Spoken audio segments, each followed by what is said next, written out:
एक ही सवाल पे पूरा का पूरा खेल है, यानी एक सवाल से ही हम सारा खेल करने वाले हैं। इस सवाल में सिचुएशन क्या है? एक वर्टिकल वॉल और एक हॉरिजॉन्टल वॉल है और उस पे एक रॉड रखी हुई है AB लेंथ की। AB लेंथ की एक रॉड है जिसकी लेंथ L मान लेते हैं। L लेंथ की एक रॉड रखी हुई है। L लेंथ की एक रॉड रखी हुई है। वो क्या करता है कि एक आदमी आता है, वो A पॉइंट को चलाने की कोशिश करता है कांस्टेंट वेलोसिटी V से, लेट्स से V से। इस पॉइंट को कांस्टेंट वेलोसिटी V से चलाने की कोशिश करता है उसी, और B को वो किसी भी तरह से ये है कि कांटेक्ट नहीं छोड़ रहा है, B पूरा दीवार पे गिर रहा है, यानी B ऐसे खींच रहा है तो ये इधर की तरफ जा रहा है और B नीचे की तरफ जा रहा है। That is a okay thing, ठीक है, ये कोई बड़ी बात नहीं है। ऐसे बात हो गई कि ये इधर की तरफ जा रहा है और B नीचे की तरफ आ रहा है, ये समझ में आ गया। पर सवाल में क्या हो रहा है? सवाल में एक इंसेक्ट है जो A पॉइंट से उसी समय स्टार्ट करता है और रॉड को ऊपर चढ़ने लगता है रिलेटिवली U से, U स्पीड से रॉड के ऊपर रिलेटिवली चढ़ने लगता है। तो पूछ रहा है कि रॉड, ये जो इंसेक्ट है, ये कितना हाइट अटेन कर सकता है, मैक्सिमम हाइट कितनी अटेन कर सकता है, इस बारे में बात करनी है। मैक्सिमम हाइट कितनी अटेन कर सकता है, इस बारे में बात करनी है कि मैक्सिमम हाइट ये कितनी अटेन कर सकता है। इस चीज को हम देखने की कोशिश करेंगे। क्या मेरी बात समझ में आई आपको? सवाल यही एकदम सिंपल है। सवाल एकदम सिंपल है कि ये रॉड पर ये A पॉइंट को V वेलोसिटी से खींचा जा रहा है, एट द सेम टाइम एक इंसेक्ट इस पे क्रॉल करने लगता है रॉड पर और वो U स्पीड से रॉड पर चढ़ रहा है रिलेटिव टू रॉड, यानी कि रॉड पे कभी भी T टाइम में वो रॉड पर UT लेंथ चढ़ जाएगा। ये सिंपल सी कहानी है। तो कितनी मैक्सिमम हाइट अटेन कर सकता है वो अब हमें बात करनी है। तो हमें क्या करना है, हम क्या करें इस केस में, हम किसी जनरल टाइम पर जाते हैं और सिचुएशन बनाते हैं कि क्या होगा। जनरल टाइम पर गए तो ये वाला पॉइंट इधर की तरफ V स्पीड से चल रहा है, तो ये डिस्टेंस डेफिनेटली VT हो जाएगी। ये डिस्टेंस डेफिनेटली VT हो जाएगी। इंसेक्ट हमारा यहां पे चढ़ के आ गया होगा, ये डिस्टेंस UT हो जाएगी। ये डिस्टेंस UT हो जाएगी, ये VT हो जाएगी, ये डिस्टेंस UT हो जाएगी। इंसेक्ट यहां पे आ गया है। लेट्स से ये एंगल थीटा है, तो ये इसकी हाइट हो जाएगी जिसकी वैल्यू को H कहते हैं। और रॉड की लेंथ तो L है, ये तो हमें दिखा हुआ है। रॉड की लेंथ L है, हमें दिख रहा है। तो हाइट इस समय अगर हम बात करें कितनी है, तो definitely it is UT sine theta. Height की वैल्यू UT साइन थीटा है, एकदम आसान काम है। और दूसरा अगर हम देखें कि ये भी लेंथ VT है, तो इसका मतलब है cos थीटा की वैल्यू, cos थीटा की वैल्यू जो हमारे पास है, cos थीटा की वैल्यू जो हमारे पास है, वो हमारे पास दी हुई है VT बाई cos थीटा की वैल्यू VT बाई L दी हुई है। cos थीटा की वैल्यू VT बाई L दी हुई है। तो by this equation, if I use this equation, तो H की वैल्यू हमारे पास जो साफ सुथरी आ जाएगी, उसकी वैल्यू आ जाएगी, U की जगह U लिखा, T की जगह लिखा मैंने L बाई V और साथ में लिखा cos थीटा साइन थीटा। तो ये हमारी हाइट हो जाएगी, जो कि बहुत आसान था, शायद वो भी उसने भी पा ली थी। हाइट की value UL by V cos theta sine theta हो जाएगी। UL by V cos theta sine theta हो जाएगी, यानी हाइट की वैल्यू जो अगर हम बात करें तो it is UL by 2V sine 2 theta हो जाएगी। UL by 2V sine 2 theta हो जाएगी। इसका मतलब है कि इस तरीके से चलने पे इसकी जो मैक्सिमम हाइट हो सकती है वो UL बाई 2V हो सकती है। UL बाई 2V इसकी मैक्सिमम हाइट हो सकती है। UL बाई 2V इसकी मैक्सिमम हाइट हो सकती है, ये हमें पता चल गया। UL बाई 2V इसकी मैक्सिमम हाइट हो सकती है, ये हमें पता चल गया। और ये एक आंसर आ गया UL बाई 2V। पर आंसर UL बाई 2V तो आ रहा था, आंसर UL बाई 2V तो आ रहा था, लेकिन एक और आंसर भी आ रहा था जिसका, यानी ये भी आंसर हो सकता था और दूसरा भी हो सकता था कुछ कंडीशन के हिसाब से। ये हमेशा आंसर सही नहीं है, UL बाई 2V सही नहीं है। तो ये चर्चा का डिस्कशन था कि ये कैसे हुआ। तो पहले मैं अब मैं थोड़ा सा आंसर देखता हूं UL बाई 2V। तो सवाल में मैंने क्या एज्यूम किया हुआ है, सवाल में मैंने क्या एज्यूम किया हुआ है, इस चीज को देखते हैं। ये बड़ी इंटरेस्टिंग बात है, एक बारीकी चाहिए नजर की कि आपको दिख रहा है कि क्या है। आपने T टाइम में माना कि ये एंगल थीटा चल गया और ये डिस्टेंस UT चल गया, ये डिस्टेंस थीटा चल गया, ये डिस्टेंस UT चल गया। आपने इस सवाल में ये एज्यूम किया हुआ है कि ये जब यहां पर पहुंच रहा है तो ये किसी जनरल पॉइंट पर पहुंचा होगा। क्या होता, अगर मैं एक एग्जांपल लेके चलता हूं, क्या होता कि अगर अगर हमारे इस इंसेक्ट की स्पीड इनफाइनाइट होती तो, इंसेक्ट की स्पीड बहुत लार्ज होती तो क्या होता? इंसेक्ट की स्पीड बहुत लार्ज होती तो क्या होता? ये चलता भी नहीं और वो बी पर पहुंच जाता। ये चलता भी नहीं और बी पे पहुंच जाता, तो उसका मतलब है उसकी मैक्सिमम हाइट एल आती। पर इस फॉर्मूले में अगर मैं यू की वैल्यू इंफिनिटी डालूंगा तो इसका मतलब है इसका आंसर जो आ रहा है वो तो इंफिनिटी आ रहा है। पर हमें तो वो पता है कि इंसेक्ट तो इसी के ऊपर रहना है, इंसेक्ट को इसी के ऊपर रहना है। यानी कि ये तब फॉलो करने वाला फॉर्मूला सही है, ये वाला फॉर्मूला सही, UL/2V वाला फॉर्मूला हमारा सही है। अगर हम ये मान रहे हैं कि जब तक रॉड पूरी गिर नहीं रही है ये चढ़े जा रहा है, ये चढ़े जा रहा है, यानी कि हमने ये एज्यूम किया है कि ये चढ़े जा रहा है। पर अगर ये बहुत तेज चल रहा होता तो ये टॉप मोस्ट पॉइंट पर आकर उसको वहां पर, उसके बाद जब वो टॉप मोस्ट पॉइंट पर पहुंच जाता तो उसके बाद तो वो सिर्फ नीचे ही गिर रहा होता, वही उसकी मैक्सिमम हाइट होती। क्या आपको ये बात समझ में आई? अगर ये बहुत तेज चल रहा होता, अगर ये बहुत तेज चल रहा होता, अगर ऐसा होता कि इस थीटा के 45 होने से पहले ही ये टॉप पे पहुंच चुका होता, थीटा 45 पे आपको दिख रहा है, जब थीटा की वैल्यू 45 है, जब थीटा की वैल्यू 45 है तो वो वहां पर, थीटा की वैल्यू 45 है तो एच मैक्सिमम हो रहा है। अगर ये थीटा के 45 होने से पहले ही ये टॉप पे चढ़ गया होता तो उसके बाद तो वही उसकी मैक्सिमम हाइट होती, क्योंकि उसके बाद तो नीचे ही गिरता। क्या आपको समझ में आया ये क्या बोला मैंने? अगर ये तेज चल रहा होता और थीटा के 45 होने से पहले ही वो वहां पहुंच गया होता अपने उस वाले पॉइंट पर, एंड पॉइंट पर, तो उसके बाद तो बेचारे को नीचे ही गिरना होता, यानी वही उसकी मैक्सिमम हाइट होती। तो यानी मैक्सिमम हाइट तो यहां पे अचीव ही नहीं हो पाती, मैक्सिमम हाइट तो यहां पे अचीव ही नहीं हो पाती, मैक्सिमम हाइट अचीव ही नहीं हो पाती अगर वो थीटा के 45 डिग्री होने से पहले ही यहां पर पहुंच गया होता।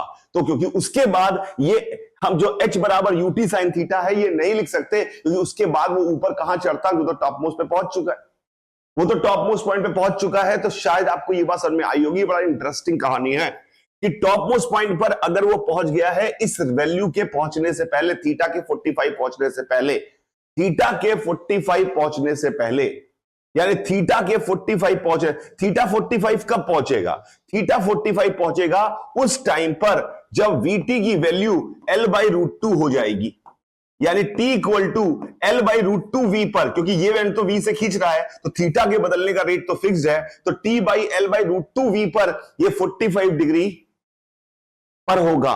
और अगर इसकी स्पीड उस समय अगर ये पहुंच गया होता, यानी T ये थीटा है, अगर इससे कम टाइम में, यानी इससे कम टाइम में अगर ये L चल लिया होता, अगर UT की वैल्यू, अगर UT की वैल्यू इससे बड़ी होती, ग्रेटर देन L/√2V से बड़ी होती, UT की वैल्यू, अगर UT की वैल्यू बड़ी होती L से, अगर UT की वैल्यू L से बड़ी होती, इसका क्या मतलब होता कि वो पहले ही पहुंच चुका है, यानी कि उससे पहले ही वो अपने टॉप पे पहुंच चुका है। UT की वैल्यू अगर L से बड़ी होती, T यहां पे डाला तो हमारे पास आ गया, यहां पर हमारे पास आ गया कि U/√2V अगर बड़ा होता 1 से, अगर U/√2V बड़ा होता 1 से, तो हमारा खेल अलग तरीके से होता, क्योंकि यहां पर ये फॉर्मूला हम नहीं लगा सकते, क्योंकि ये फॉर्मूला तो हम ये मानते हुए लगा रहे हैं कि जब तक रॉड गिर रही है तब तक वो चल रहा है। पर हो सकता है कि वो अपने टॉप मोस्ट पॉइंट पर पहले ही पहुंच जाए, तो ये फॉर्मूला तभी लगेगा, यानी ये आंसर तभी आएगा जब U/√2 की V की वैल्यू 1 से छोटी होगी, तो ये आंसर आएगा। इसका मतलब है अपने मैक्सिमम को अटेन करने से पहले वो ऊपर नहीं पहुंचा है, तो वही उसका मैक्सिमम हो जाएगा। लेकिन अगर वो पहुंच चुका होता वहां पर, अगर वो पहुंच चुका होता वहां पर, तो जितने भी टाइम में वो पहुंचा होता, जितने भी टाइम में वो पहुंचा होता, वही उसकी मैक्सिमम हाइट हो जाती। तो कितने, अगर मान लो U/√2V बड़ा होता 1 से, तो उसको यहां से यहां जाने में समय लगता L/U समय लगता। L/U समय में ये डिस्टेंस कितनी होती? L/U समय में ये डिस्टेंस होती VL/U, ये डिस्टेंस अगर VL बाई यू होती तो ये हाइट कितनी होती, तो ये हाइट का आंसर होता under root L square minus V square L square by U square, and in that case यही उसकी मैक्सिमम हाइट होती, क्योंकि वो मैक्सिमम हाइट अटेन करता ही नहीं क्योंकि वो पहले ही पहुंच गया है, तो अब गिरेगा ही गिरेगा। तो ये अगर उसकी स्पीड ज्यादा होती तो ये उसकी मैक्सिमम हाइट होती, अगर उसकी स्पीड कम होती तो ये उसकी मैक्सिमम हाइट होती। तो दो आंसर आएंगे इस सवाल के। I hope it is very clear. Please tell me if it is clear, please tell me if it is clear. Tanishk, Priyank, Shaurya, Tanishk, Priyank, Shaurya. VL by U कैसे आया, इन्होंने पूछा। बेटा अगर वो पहले ही पहुंच गया होता तो हम पता लगाते कि कब पहुंचा है, क्योंकि वही उसकी मैक्सिमम हाइट होती। तो समय लगता है L बाई यू समय लगता, तो L बाई यू समय में ये डिस्टेंस कितनी होती, VT। VT की वैल्यू कितनी होती, V तो V है, T की वैल्यू L बाई यू है, क्योंकि वो वहां पहुंच चुका है, वही उसकी मैक्सिमम हाइट होती उस वक्त, वही उसकी मैक्सिमम हाइट होती उस पर। तो ये आ जाता हमारा आंसर, ये आ जाता हमारा आंसर। पर अब एक सवाल जो आपने उठाया है, आज इस सवाल पे ढंग से चर्चा करने की कोशिश करते हैं। एक सवाल जो आपने उठाया है, इस सवाल पे आज ढंग से चर्चा करने की कोशिश करते हैं, और क्या क्या हमसे पूछा जा सकता था इस सवाल में। तो आज एक ही सवाल पे पूरा का पूरा खेल है, यानी एक सवाल से ही हम सारा खेल करने वाले हैं, एक सवाल से ही हम सारा खेल करने वाले हैं। तो मान लिया फिर से वही सवाल है, ये इंसेक्ट इधर वी, ये एंड वी से जा रहा है, ये एंगल थीटा है, और ये मान के चल रहे हैं कि जब तक रॉड पूरी फ्लैट नहीं हो जा रही है, एक सवाल को बनाने के लिए हमारा इंसेक्ट जो है वो टॉप मोस्ट पॉइंट पे नहीं पहुंच पा रहा है, टॉप मोस्ट पॉइंट पे नहीं पहुंच पा रहा है, यानी जनरल थीटा पे वो अपने एक्सट्रीम पे नहीं पहुंच पाया है, यानी इंसेक्ट हमारा यहां कहीं है, इस जगह है, और वो ये डिस्टेंस जो है वो UT है, ये डिस्टेंस जो है वो UT है। इस पॉइंट का नाम A मान लिया, इस पॉइंट का नाम B मान लिया, इस पॉइंट का नाम इस इंसेक्ट का नाम I मान लिया, और इस समय जो ये पॉइंट है P, इसका पॉइंट का नाम P मान लिया, इस पॉइंट का नाम P मान लिया। P is the point, P is the point, P is the point, ये हमने मान लिया। P कौन सा पॉइंट है, जहां पर इंसेक्ट है। A कौन सा, ग्राउंड वाला, और थीटा थीटा है, B वाला टॉप मोस्ट पॉइंट है, टॉप मोस्ट पॉइंट है। अब इसमें मैं छोटी छोटी चीजें और पूछने की कोशिश कर रहा हूं, आपको उनको धीरे धीरे समझ में आना चाहिए कि कैसे कैसे निकालेंगे। सबसे पहला जो हमारे पास सवाल है, वेलोसिटी ऑफ B, जो कि बहुत आसान काम है। वेलोसिटी ऑफ B कितना होगा, सबसे पहला पार्ट जो पूछा मैंने वो सबसे आसान, क्योंकि इस सवाल के सारी चीजें हम करने की कोशिश करते हैं।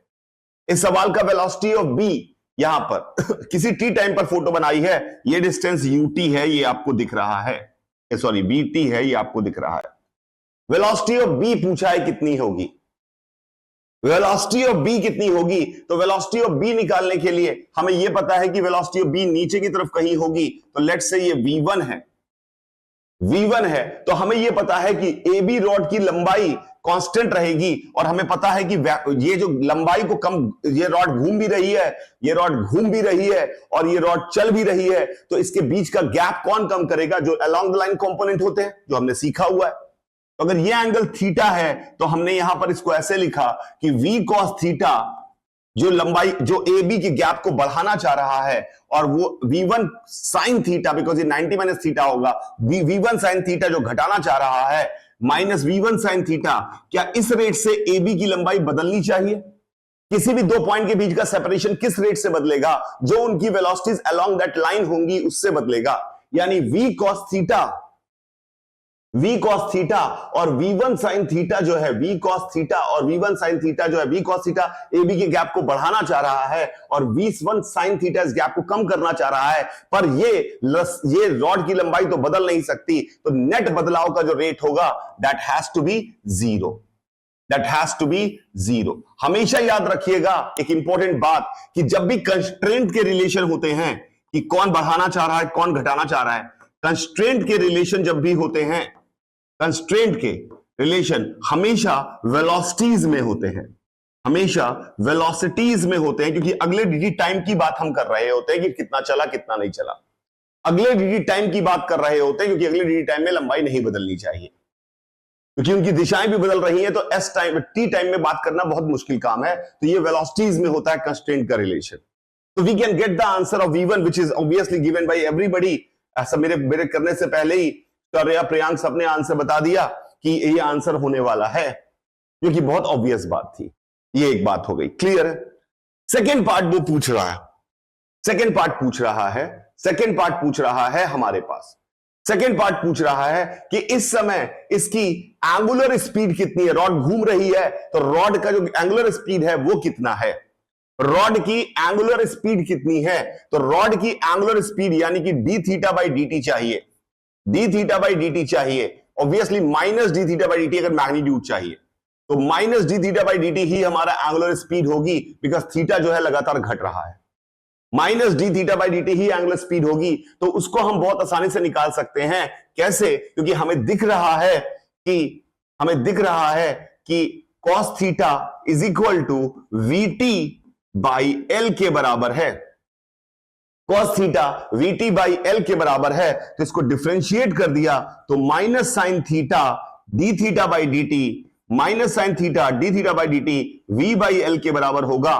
तो इससे हमारे पास एक और आंसर आ गया, d theta by D t, d theta by D T की वैल्यू हमारे पास, d theta by D T की वैल्यू हमारे पास कितनी आ गई, v by L sine theta, यानी कि minus d theta by D T की वैल्यू। तो एंगुलर स्पीड भी हम निकाल पाएंगे।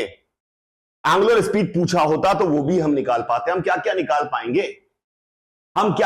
पाएंगे, एंगुलर स्पीड भी हम निकाल पाएंगे। इस एंगुलर स्पीड को निकालने का मैंने जो तरीका बताया उसमें मैंने कोई एक्सप्रेशन लिखा थीटा के टर्म में, और उस थीटा के टर्म में जो एक्सप्रेशन था उसको डिफरेंशिएट कर दिया। We can get the answer. We can also go with the fundamental कि एंगुलर स्पीड कौन बदलता है। किसी भी ये जो वेक्टर है इसके ए और बी एंड चल रहे हैं, तो इसकी दिशा जो बदल रहा है वो होगा जो इनके परपेंडिकुलर होगा, जो इनके परपेंडिकुलर होगा वही इसको घुमाएगा, तो वही उसको घुमाएगा। तो कौन सी वेलोसिटी परपेंडिकुलर है, ये एंगल थीटा है, तो ये एंगल भी थीटा है, तो ये v sin थीटा इसे घुमाना चाह रहा है, और यहां पर v1 cos थीटा इसे घुमाना चाह रहा है। तो ओमेगा की वैल्यू हम लिख सकते हैं, घुमाने वाला वेक्टर, आपको पता है कि जब कोई वेक्टर अपनी दिशा बदलता है तो उसको बदलने वाला ओमेगा इनटू दैट लंबाई वेक्टर होता है। तो ओमेगा इनटू एल, एल की दिशा बदल रही है, तो ओमेगा इनटू एल की वैल्यू जो हमारे पास आएगी उसकी वैल्यू आएगी v sin थीटा प्लस, क्योंकि ये भी ऐसे घुमाना चाह रहा है, ये भी ऐसे घुमाना चाह रहा है, प्लस v1 cos थीटा। और v1 हमें ऑलरेडी पता है, v1 हमें ऑलरेडी पता है, v1 की वैल्यू डालेंगे तो we can find out the value of this.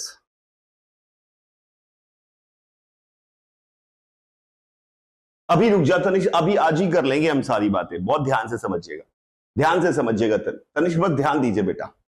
क्या इस वाले में v1 की वैल्यू डालकर भी हम ओमेगा निकालेंगे तो will get the same omega, हमें सेम ओमेगा मिल जाएगा। हम omega L is equal to V sine theta plus v1 cos theta डालेंगे तो हमें सेम ओमेगा मिले। तो मैं आपको सिर्फ ये कह रहा हूं, एक सवाल से 50 चीजें सीखने को मिलती है। फिजिक्स का एक सवाल ऐसे हजारों सवालों के बराबर होता है जो आपने छोटे छोटे बहुत सारे किए हुए हैं। कई बार अगर आप उनको ढंग से एनालाइज करें तो हम क्या क्या चीजें सीख सकते हैं वो समझने की कोशिश करिए। तो ओमेगा निकालने का ये दूसरा तरीका भी आपके दिमाग में बैठा होना चाहिए कि दूसरा तरीका क्या है। ओमेगा निकालने का दूसरा तरीका भी आपके दिमाग में बैठा होना चाहिए कि दूसरा तरीका क्या है। At the same time v1 जो है वो हम अगर बचपन में छोटे बच्चे होते तब भी हम v1 की वैल्यू निकाल सकते थे। v1 की वैल्यू हम आराम से v के टर्म में निकाल सकते। अगर हमें कुछ आता नहीं तो मैं कहता कि ये डिस्टेंस को y और इसको x कहता, तो मैं यहां पे लिखता y square plus x square is equal to constant, इसको डिफरेंशिएट करता तो y divide by D T plus x dx by D T is equal to 0 आता। तो डिवाइड बाई डी टी की वैल्यू हमारे पास आ जाती, डिवाइड बाई डी टी की minus x by Y dx by D T. यहां से भी हम निकाल सकते थे, it was not a big deal. Divide by D T is nothing but minus v1, क्योंकि y कम हो रहा है, और dx by D T is nothing but v and x by y is nothing but cot theta. तो यानी हमारे पास आता v1 बराबर v cot थीटा। इस तरीके से भी कर सकते थे, v1 बराबर v cot थीटा। v1 बराबर v cot थीटा। एक और तरीके से कर सकते थे पर हम उसकी बात नहीं करेंगे, वो हमें थोड़ा आगे चल के पढ़ना पड़ेगा, पर अभी हमें ये काइनेमेटिक्स की बेसिक नॉलेज से ये कर सकते थे। तो v1 equal to v cot theta, ये भी आ गया हमारे पास। अब किसी ने मुझसे पूछा होता किसी इंस्टेंट पे b पार्टिकल का एक्सीलरेशन बताइए। किसी ने मुझसे पूछा होता किसी इंस्टेंट पर b पार्टिकल का एक्सीलरेशन, नहीं सॉरी, अभी और क्या क्या पूछ सकता है देखते हैं। b पार्टिकल का एक्सीलरेशन, सवाल को बहुत ढंग से समझते हैं, ये सवाल बहुत चीजें सिखाएगा आपको। किसी ने मुझसे पूछा होता b पार्टिकल का एक्सीलरेशन बताइए, तो b पार्टिकल का एक्सीलरेशन बताइए अगर पूछ रहा होता तो मैं कहता कि b पार्टिकल की वेलोसिटी जो हमारे पास आई है वो आई है, मैग्नीट्यूड जो आया है, स्पीड आई है, उसकी वैल्यू आई है v cot थीटा। उसकी वैल्यू आई है v cot थीटा। उसकी वैल्यू आई है v cot थीटा, क्योंकि v तो कांस्टेंट है पर थीटा बदल रहा है तो इस v1 बदलेगा, यानी डिफरेंशिएट अगर मैं करता तो dv1 by dt हमारे पास आता minus v cosec square theta D theta by dt की वैल्यू आती, minus v cosec square theta D theta by dt आती, minus v cosec square theta D theta by dt आती। अगर उसकी acceleration निकालने की कोशिश करते, तो ये आता, और डी थीटा बाई dt की वैल्यू आप निकाल चुके हैं, तो इसका एक्सेलरेशन जो हमारे पास आता उसकी वैल्यू आती v, और डी थीटा बाई dt कितना निकाला था हमने minus d theta by dt की value v by L sine theta थी, v by L sine theta थी, तो इसकी वैल्यू आती v square by l cosec, क्या थी, डी थीटा बाई dt की वैल्यू क्या आई थी, v by L sine theta, तो इसका मतलब इसकी वैल्यू आती कोसेक क्यूब थीटा। एक्सीलरेशन की वैल्यू आती v square by l cosec cube theta. तो this is how we get acceleration की value v square by l cosec cube theta. Acceleration of that point comes out v square by l cosec cube theta हमारे पास निकल के आ जाता। Am I right? Am I right?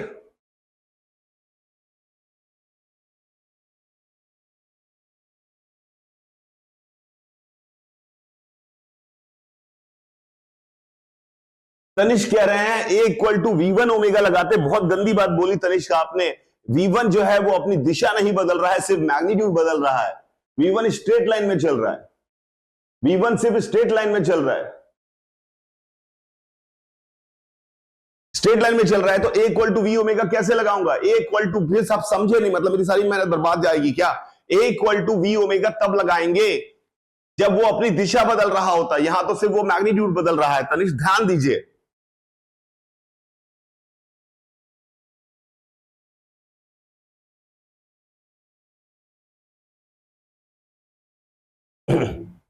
ये आ गया हमारे पास, ये आ गया हमारे पास। और क्या क्या पूछ सकता है, और क्या क्या पूछ सकता है, और क्या क्या पूछ सकता है, और जैसे ये पूछ सकता है कि ए पॉइंट जो है, ए पॉइंट जो, अभी मैं और बाकी सारी सब चीजें पूछूंगा, पहले वेलोसिटीज और एक्सेलरेशन। किसी ने पूछा कि इसका जो पी पॉइंट है, कोई general point on the rod, general point of the rod किस तरह के पाथ को फॉलो कर रहा है, general point of the rod किस तरह के पाथ को फॉलो कर रहा है। यानी सवाल पूछा गया है कि general point of the rod किस पाथ को फॉलो कर रहा है, general point of the path, general point of the rod किस पाथ को फॉलो कर रहा है, general point of the rod किस पाथ को फॉलो कर रहा है, general point of the rod. तो यहां से मैं x डिस्टेंस पे गया, जनरल पॉइंट कंसीडर किया, यहां पे x ये ओरिजिन मान लेता हूं, इसको ओरिजिन मान लेता हूं, और यहां से मैं r डिस्टेंस पे गया और इस पॉइंट को कंसीडर किया। अगर मैं ये एंगल थीटा मान लिया हमने उस मूवमेंट पे, ये एंगल को थीटा मान लिया, तो आर पॉइंट के कोऑर्डिनेट, इसका पाथ पता करना है, यानी कोऑर्डिनेट्स में रिलेशन चाहिए, तो ये किस पाथ को फॉलो कर रहा है ये पता करना है। तो क्या मुझे दिख रहा है, आर मैंने मान लिया है, यहां से आर दूरी का पॉइंट है, यानी आर इज अ कांस्टेंट, सिर्फ थीटा बदल रहा है। आर मतलब एक पॉइंट को फिक्स कर दिया, जो कि वहां पे जो कि सेंटर लोअर मोस्ट पॉइंट से आर दूरी पर है, बिकॉज हर पॉइंट किसी ना किसी दूरी पे होगा लोअर मोस्ट पॉइंट से, तो मैंने आर दूरी पे एक पॉइंट कंसीडर किया। यह एंगल थीटा है, तो इस पॉइंट की कोऑर्डिनेट अगर मैं लिखने की कोशिश करूं तो इस पॉइंट का y कोऑर्डिनेट जो हो जाएगा that is clearly r sin theta. y coordinate जो हो जाएगा इस पॉइंट का that is clearly r sin theta. And if I write down x coordinate, if I write down X coordinate, तो एक्स कोऑर्डिनेट हमारे पास हो जाएगा एल कॉस थीटा, एल माई एक्स कोऑर्डिनेट हो जाएगा L minus R cos theta, X coordinate हो जाएगा L minus R cos theta, L minus R cos theta. तो अगर आप इस एक्स और वाई में रिलेशन देखें तो आपको दिख रहा होगा कि x square upon l minus r का whole square plus y square upon r square is equal to 1, यानी कि ये क्या है, एक इलिप्टिकल पाथ है। ये क्या है, एक इलिप्टिकल पाथ है, यानी all the particle of the rod will be moving on ellipse. But अगर मैं एल की वैल्यू r बाई 2 एक स्पेसिफिक केस ले लूं, L equal to r by 2, यानी सेंटर ऑफ द रॉड, यानी centre of the rod, centre of rod जो है वो सर्कल में चल रहा है, सेंटर ऑफ रॉड सर्कल में चल रहा है, और बाकी सारे सेंटर ऑफ रॉड सर्कल में चल रहा है, ये पॉइंट स्ट्रेट लाइन में चल रहा है। r की वैल्यू जब 0 है वो इसमें नहीं डाल सकते, आर की वैल्यू एल है वो भी स्ट्रेट लाइन में चल रहा है, centre of rod circle, extreme straight line, extreme point जो है वो स्ट्रेट लाइन में है, एक्सट्रीम पॉइंट जो है वो स्ट्रेट लाइन में चल रहे हैं, स्ट्रेट लाइन में चल रहे हैं, स्ट्रेट लाइन में चल रहे हैं, और बाकी सारे इलिप्स में चल रहे हैं, बाकी सारे इलिप्स में चल रहे हैं। तो सारे पार्टिकल जो है वो इलिप्टिकल पाथ में चल रहे हैं। And it is very interesting, इसमें मैंने ये नहीं माना है कि लोअर एंड कांस्टेंट स्पीड से चल रहा है, यानी कभी भी कोई रॉड ऐसे गिरेगी, ये बात परम सत्य है, इसमें मैंने कोई एज्यूम नहीं किया है, इसमें मैंने कोई कांस्टेंट स्पीड एज्यूम नहीं की है, ये ज्योमेट्री का रिलेशन है, यानी कि this is always true, this is always true. ये सारे के सारे पॉइंट जो हैं वो इसी तरह से चल रहे हैं, this is always true,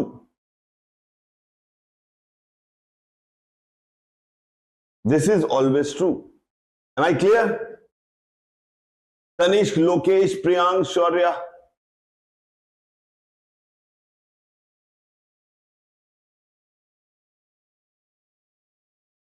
please tell me if you find it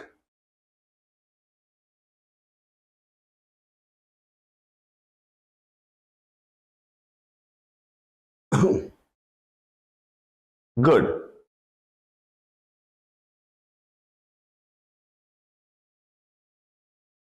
good good.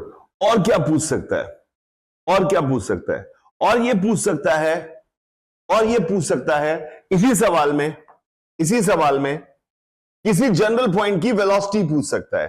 ये पूछ सकता है इस पी पॉइंट की वेलोसिटी बताइए, वेलोसिटी बताइए क्या होगी। ये पी पॉइंट जो इलिप्स में चल रहा है इसकी वेलोसिटी बताइए क्या होगी, इसकी वेलोसिटी बताइए क्या होगी। तो इसकी वेलोसिटी लिखना बहुत आसान काम है, इसकी वेलोसिटी लिखना बहुत आसान काम है, इसकी वेलोसिटी लिखना बहुत आसान काम है। आपके पास बहुत सारे तरीके हैं, आपके पास बहुत सारे तरीके हैं इसकी वेलोसिटी लिखने के, इसकी वेलोसिटी लिखने के आपके पास बहुत सारे तरीके हैं, इसकी वेलोसिटी लिखने के आपके बहुत सारे तरीके हैं।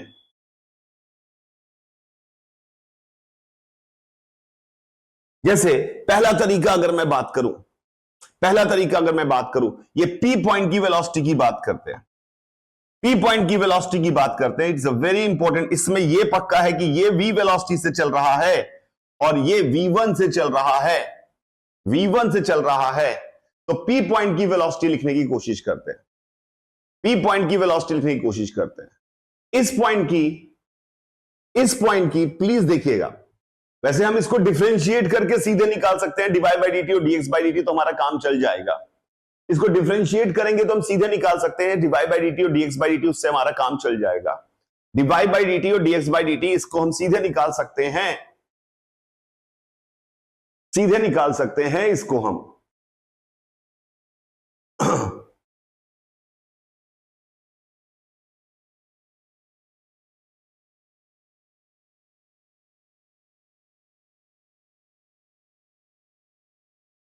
कितनी आएगी सीधे निकालें अगर हम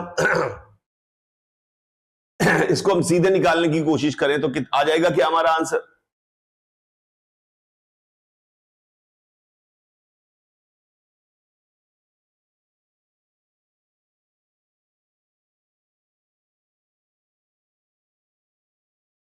डिफरेंशिएट करके आ जाएगा क्या आएगा, जैसे मान लो dx बाई, जैसे कि अगर हम dx बाई dt निकालने की कोशिश करते हैं तो dx बाई dt की वैल्यू यानी इसके x कोऑर्डिनेट की वेलोसिटी dx बाई dt की वैल्यू क्या आएगी, dx बाई dt की वैल्यू आएगी L minus R, dx by dt की वैल्यू आएगी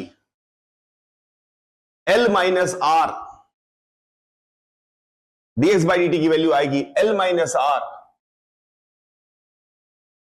sign theta D theta by D t with minus sine, और एस d theta by D t आपने ऑलरेडी निकाला हुआ है, D theta by D T V by L sine theta है, तो डीएक्स बाई डी टी की वैल्यू हमारे पास आ जाएगी V by L L minus R, V by L L minus R यहां पर आ जाएगी।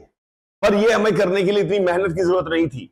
मैं इस पॉइंट की हॉरिजॉन्टल यहां से यहां तक जो ये रॉड है रिजिड है, यहां से यहां तक ये रॉड जो है वो रिजिडली मूव कर रही है, तो there must be their relation, the similarity has to maintain, यानी कि ये ट्रायंगल और ये बड़ा ट्रायंगल हमेशा सिमिलर हैं। आपने कहा इससे क्या फायदा मिला सर, मैंने कहा इस पॉइंट की वर्टिकल, इस पॉइंट की हॉरिजॉन्टल वेलोसिटी जीरो है, सिमिलैरिटी का फायदा उठाएंगे, सिमिलैरिटी का फायदा उठाएंगे। सिमिलैरिटी मतलब लिनियरिटी, सिमिलैरिटी मतलब लिनियरिटी होता है। इस पॉइंट की हॉरिजॉन्टल वेलोसिटी जीरो है, इसकी v है, l दूरी वाले पॉइंट की वेलोसिटी v है, तो r यहां से l माइनस r दूरी वाले पॉइंट की हॉरिजॉन्टल वेलोसिटी कितनी होगी, तो v by l into l minus r is the answer, इस वाले पॉइंट की हॉरिजॉन्टल वेलोसिटी। अब इसकी वर्टिकल वेलोसिटी देखते हैं, इस वाले पॉइंट की, इस पॉइंट से l दूरी के पॉइंट की वर्टिकल वेलोसिटी कितनी है v1, तो इस पॉइंट से r दूरी की वर्टिकल वेलोसिटी कितनी होगी, आंसर हो जाएगा v1 r by l, v1 r by l, तो इसकी horizontal velocity v by l l minus r है, v by l l minus r है, v by l l minus r है, v by l l minus r है, और vertical velocity v1 r by l है। Please check करिए,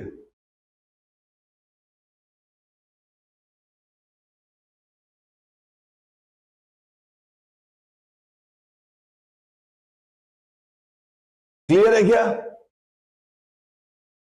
शौर्य, तनिष्क, लोकेश, प्रियांक,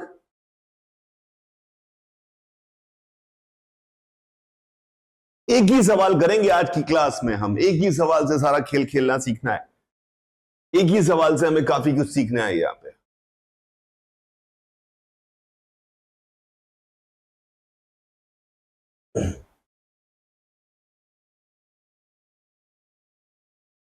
अब एक और इंटरेस्टिंग बात, क्या क्या बातें कर सकते हैं, यही है physics, this is what physics. एक सवाल से कितना सीख सकते हैं, क्या क्या सीख सकते हैं, एक सवाल से हम कितना कितना सीख सकते हैं। अच्छा एक बात नोटिस करिए, एक बात नोटिस करिए, जब इस सवाल में, एक बात नोटिस करिए इस सवाल में, जब इस आदमी, ये जो एंड है, ये जो एंड है, इसको हॉरिजॉन्टली खींचा जा रहा है, इसको हॉरिजॉन्टली खींचा जा रहा है, तो इसको हॉरिजॉन्टली कांस्टेंट वेलोसिटी v से खींचा जा रहा है। एक बार, पहली बार कांस्टेंट वेलोसिटी v झटका दिया होगा, उसके हॉरिजॉन्टली कांस्टेंट वेलोसिटी v से खींचा जा रहा है। एक बार v देने के जस्ट बाद की बात कर रहा हूं, v से खींचा जा रहा है, एक बार v देने के जस्ट बाद की बात कर रहा हूं, v से खींचा जा रहा है। तो जो खींचने वाला आदमी है वो इस पे लेफ्टवर्ड फोर्स लगा रहा है कि राइटवर्ड फोर्स लगा रहा है, वो उस पे लेफ्टवर्ड फोर्स लगा रहा है कि उस पे राइटवर्ड फोर्स लगा रहा है, वो उस पे बाएं फोर्स लगा रहा है कि दाएं फोर्स लगा रहा है, या कभी पहले पहले बाएं लगा रहा था बाद में दाएं लगा रहा है, क्या हो रहा है, लेफ्ट में फोर्स लगा रहा है या राइट में फोर्स लगा रहा है, लेफ्ट में फोर्स लगा रहा है या राइट में फोर्स लगा रहा है। एक सवाल से पूरी की पूरी कहानी समझ में आएगी, इसलिए बहुत इंपॉर्टेंट है। वो उसके बाद लेफ्टवर्ड फोर्स लगा रहा है या राइट फोर्स लगा रहा है।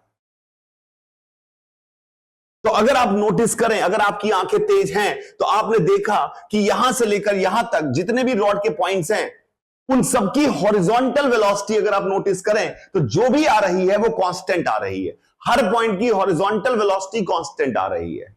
अगर हर पॉइंट की हॉरिजॉन्टल वेलोसिटी कांस्टेंट आ रही है, मान लिया फ्रिक्शन नहीं है, एज्यूम करके चल रहा हूं फ्रिक्शन नहीं है, अगर हर पॉइंट की फ्रिक्शन नहीं है, ये मान के चल रहा हूं, अगर ये हर पॉइंट की वेलोसिटी हॉरिजॉन्टल कांस्टेंट आ रही है, यानी इस पूरे रॉड पर हॉरिजॉन्टल में नेट फोर्स 0 होना चाहिए, पर ये दीवार तो कह रही है मैं तो इधर पुश करूंगी नॉर्मल से, बिकॉज नॉर्मल है तो डेफिनेटली इस एंड पर इस आदमी को बैकवर्ड फोर्स लगाना पड़ेगा, then only it can maintain the velocity to be constant. Then it only it can maintain the velocity to be constant. The reason, because the horizontal acceleration of the whole rod is 0 in this particular question. Horizontal acceleration of the rod is 0 in this particular question. Making sense? Making sense? Horizontal acceleration of the rod in this case is 0.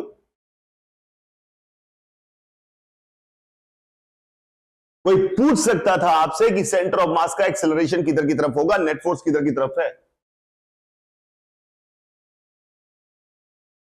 Please से.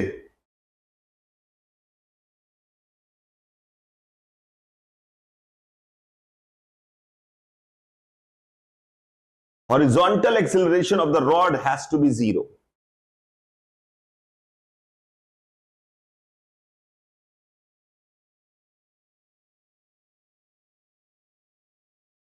The whole rod has a vertical acceleration only because every element is moving horizontally with constant speed. Every element is moving with constant speed.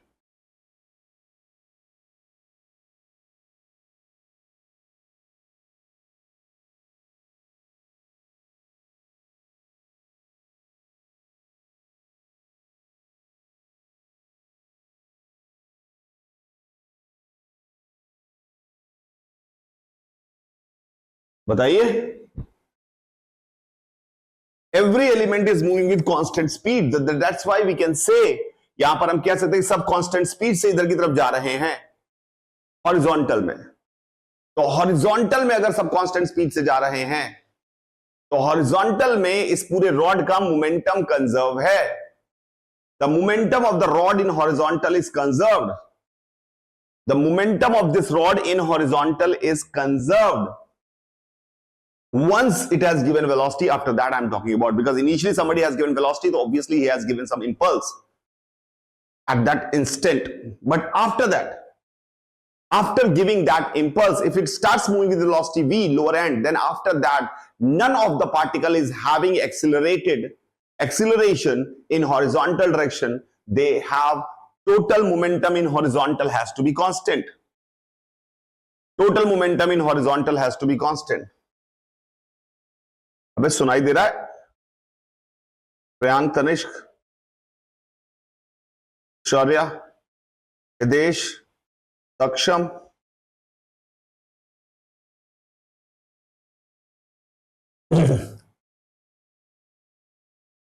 Perfect perfect perfect.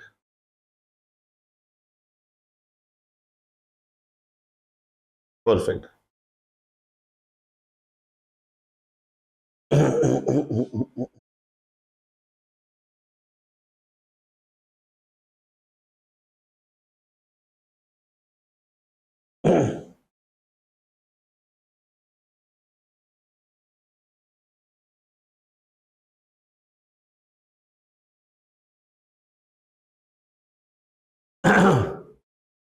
Now the next question.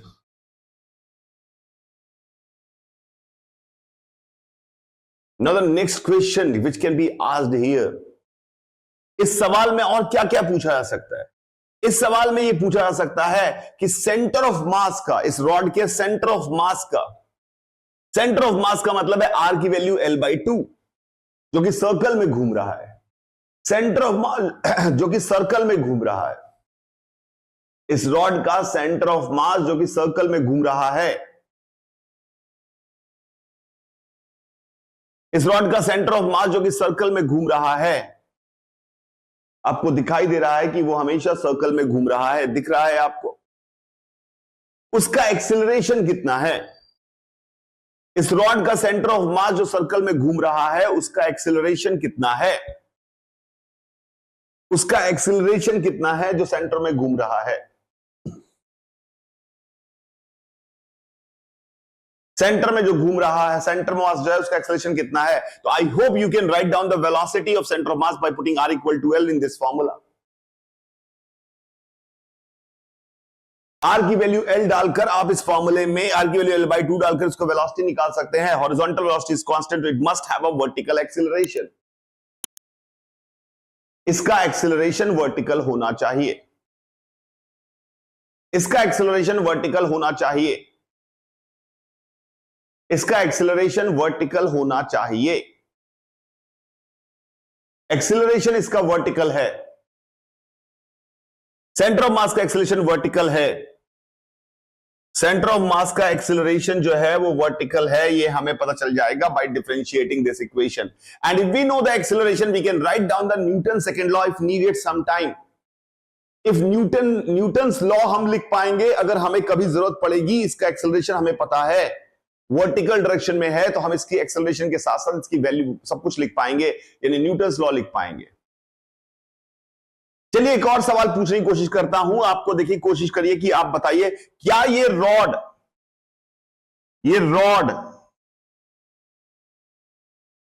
अगर ये rod जो हम बात कर रहे हैं, ये rod जो है हमारे पास,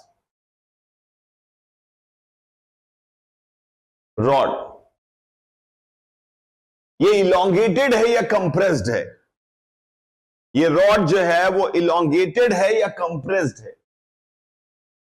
ये काफी मुश्किल सवाल हो गया, इस पर सोचना पड़ेगा। काफी मुश्किल सवाल हो गया। ये रॉड इलोंगेटेड है या कंप्रेस्ड है, मतलब इसको दबी हुई फील कर रही है रॉड की खिंची हुई। इंटरनल फोर्सेस कैसे हैं, इंटरनल टेंशन जो है इस रॉड में वो कैसा है? इट इज कंप्रेसिव और इलोंगेटिव, टेंसाइल।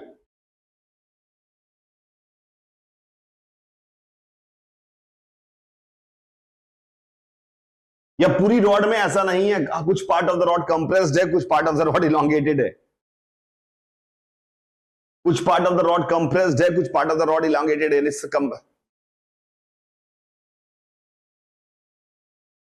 इस रॉड में शियर फोर्स डेवलप हुआ है कि नहीं डेवलप हुआ है? इस रॉड में शियर फोर्स डेवलप हुआ है कि नहीं डेवलप हुआ है? पता नहीं ये टर्म कहीं ज्यादा ना हो जाए, इसलिए मैं थोड़ा रोक रहा हूं अपने आप को। इस सवाल में बहुत कुछ बता सकते हैं।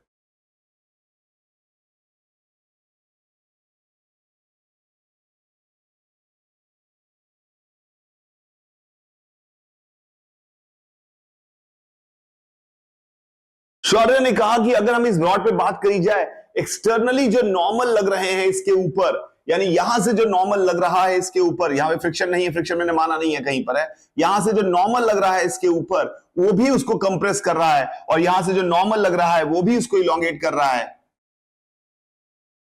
पर ग्रेविटी का फोर्स जो है हर एलिमेंट को, ग्रेविटी का इसका मास है इसका, तो ग्रेविटी का हर फोर्स इसको नीचे खींच रहा है। हर एलिमेंट पे अगर बात की जाए तो नॉर्मल इसने ओवरऑल बाहर से देखा शौर्य ने, बड़ा इंटरेस्टिंग ऑब्जर्वेशन शौर्य ने मुझे बताया कि इधर से जो दो नॉर्मल्स लग रहे हैं N1 और N2, उनके जो कंपोनेंट्स हैं वो रॉड को कंप्रेस करने की कोशिश कर रहे हैं, वो रॉड को कंप्रेस करने की कोशिश कर रहे हैं, वो रॉड को कंप्रेस करने की कोशिश कर रहे हैं।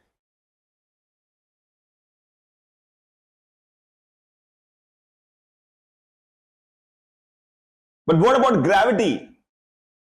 Gravity is also external force which you are not observing, shayad, Shaurya. Gravity is also external force. What it is trying to do?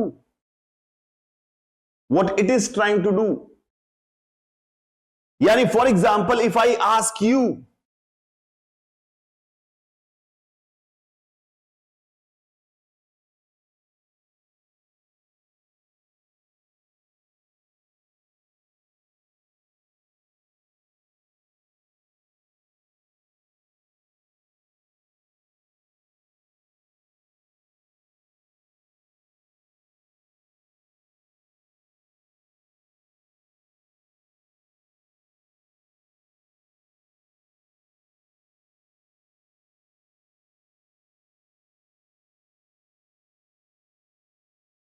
Tanish कह रहे हैं कि ग्रेविटी का कंपोनेंट तो इलोंगेट कर रहा है।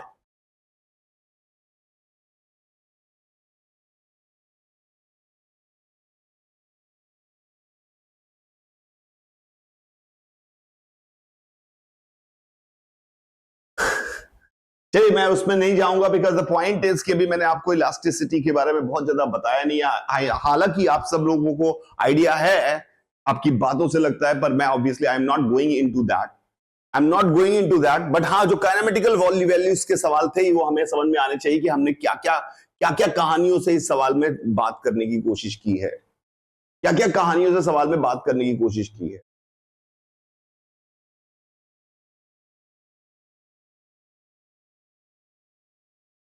They can ask you angular acceleration, they can ask you torque, you know everything. These are the other derivatives they are. There is nothing wrong and difficult in calculating this.